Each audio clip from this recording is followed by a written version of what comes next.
Hello and welcome to the DFS_PhD show for today, the 15th of December. Remember, you're good enough, you're strong enough, and gosh darn it, someone's got to win that money.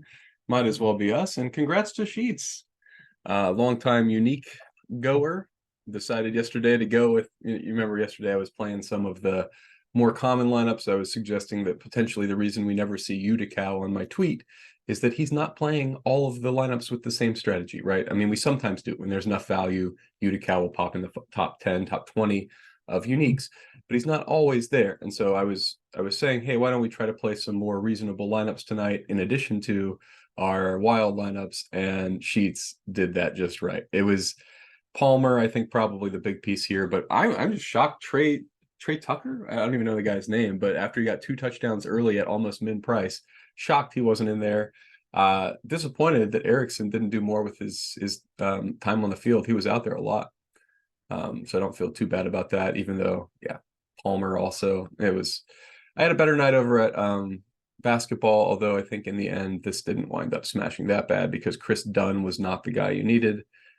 But overall, I had a fun time at basketball, made a little money. Peyton Watson was a hilarious call. I was tutoring. I would have switched off Peyton Watson in a late swap once I saw that Jamal Murray, et cetera, everybody was in, but maybe I shouldn't have. I mean, obviously he was one of the values of the slate, but I didn't tell you about it because that's all saber sim. I can't pretend like that was on me. Okay, so on to today's slate. Congrats again to all the winners last night. Oh yeah, and I mean it's not, there's a sense in which that's like too many chops. You want to win $500,000, not $7,000, but also there's a sense in which it's nice to have $7,000 and you can play like 3 full slates that way. And that's more than max entering that competition. So if you want to think about it that way, 2, 3x you could set as your minimum ROI. So I think that's another way to think about it. Instead of thinking about trying to get unique as like a solo goal, think about a minimum ROI, right? Like think about how many ways, if this chops, am I going to be happy with it?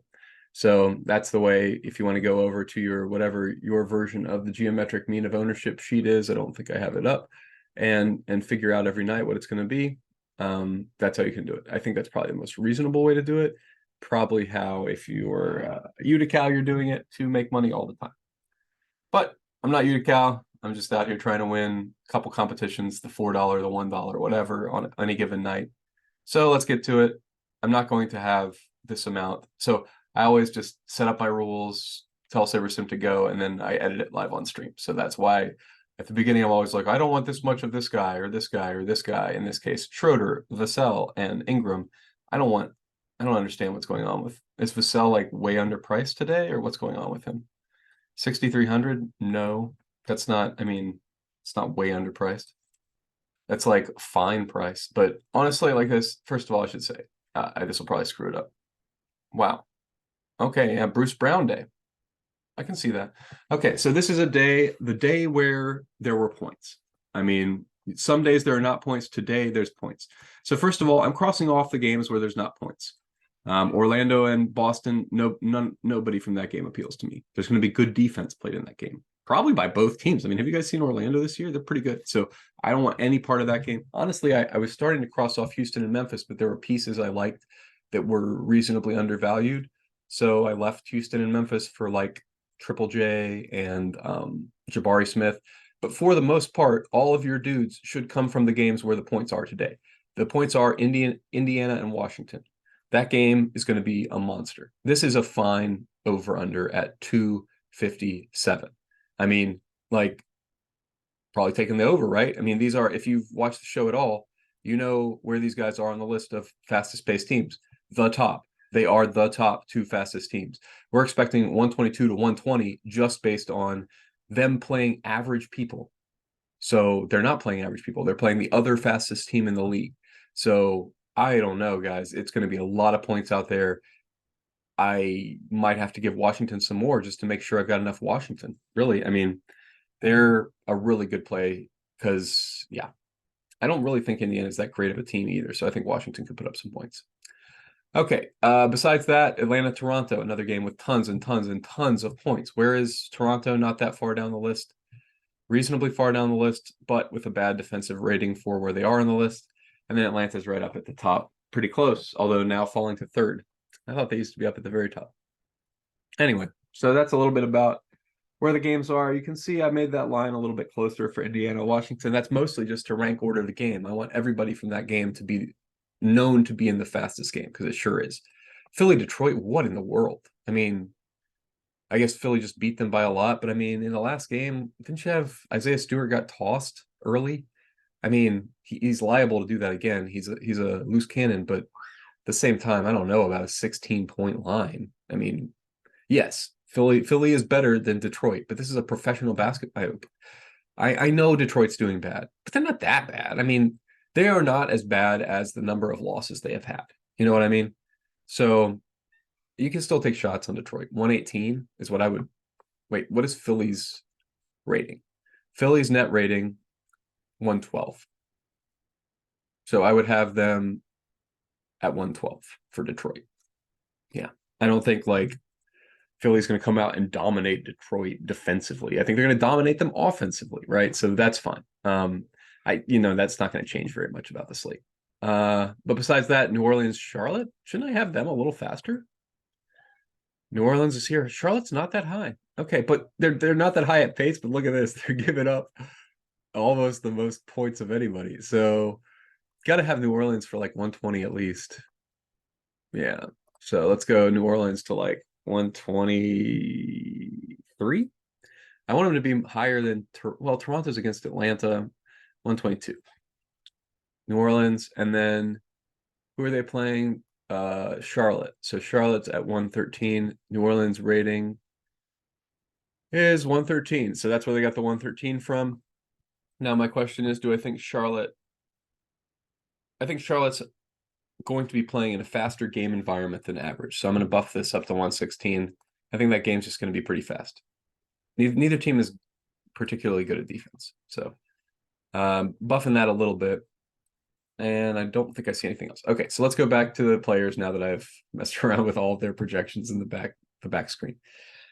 Bruce Brown, I don't know if I want to have him core, but he's fine for like a major piece. 35%, 40%. I'm fine being double the field on Bruce Brown.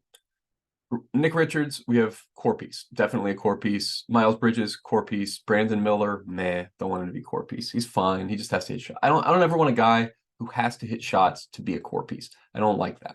I don't like being 65% dependent on a guy who's maybe 35% likely to go off. That's not what I want. What I want is to be 65% dependent on a big who is playing priced up, or like still hasn't been appropriately priced up. He's still at 5,400 on a team that scores a ton of points in a great game environment. So that's why I'm fine with having that much Nick Richards. I'm not fine with having this much Jeremy Sohan.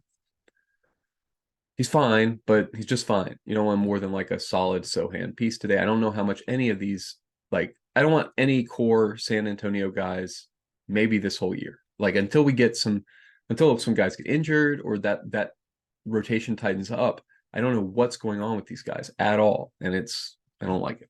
I don't like not knowing what's going on. Tari Eason is another guy that like could break the slate, could kill you. So let's put him at 40. I don't really want a ton of Tari Eason in that not an awesome game environment either, right? Like I was considering crossing off Houston and Memphis, but also it's a scrappy game. That's where Tari can kind of make his points, but still, I don't want to be more than just a solid piece. 30% is where I limit my solid pieces. So yeah, more than solid, I would say, are Bruce Brown, Miles Bridges, Jacob Poeltl, Dennis, and then core probably. Yeah, I think I'm fine with these guys being core right now as the slate stands. Are we projecting Zion out? We are not. If Zion's out, then Brandon Ingram is mega core, I guess. I would probably pump him up to 65%, but as is, he's still great. I mean, this is just, they're going to score a ton of points, and the guy who's going to score it is mostly Brandon Ingram. I don't know. He's on the bubble though. The other guys at core, I like better. Toronto versus Atlanta. That's a great spot for Schroder to push it up the floor and get some points. Speaking of, it's also a great spot for the other point guard on that team who I did boost. Where's he at? Scotty. 45. Okay. Taking a shot on Scotty. Just want to make sure in that game environment that I have a little Scotty Barnes just in case he goes off. I think, yeah, other pieces I boosted, Jabari Smith Jr. Oh yeah, rules. I didn't even tell you guys my rules today yet.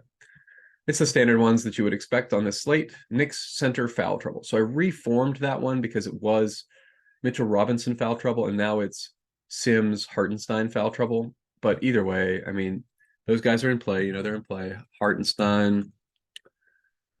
I got 10% Hartenstein taking some shots, 28. Yep, that's fine. Sims, I don't think I get to still. No, I get to a little bit, a smattering of Sims. So Sims has not had a good couple of first games. He's not a good point per minute guy, but he's a center and he can luck box into some blocks, stats, and like he could get you 20 points in 20 minutes. Like, and he's going to have the 20 minutes, so he's still only $4,000. He's still got a little bit of upside, and at 0.22%, when like I don't know a few slates ago he was like 15%, 20%. I think yeah, what are y'all doing? You got to still allow yourself some cheap plays on the slate, and they're just not that many good ones. So again, Sims is another guy who's probably like on the chopping block if we get actual value opening up. But at this point in the day, I think that's about all I got for you guys. So let me just say, you're good enough, you're strong enough. And gosh darn it, someone's got to win that money. Might as well be us. And congrats again to Sheets. It was us.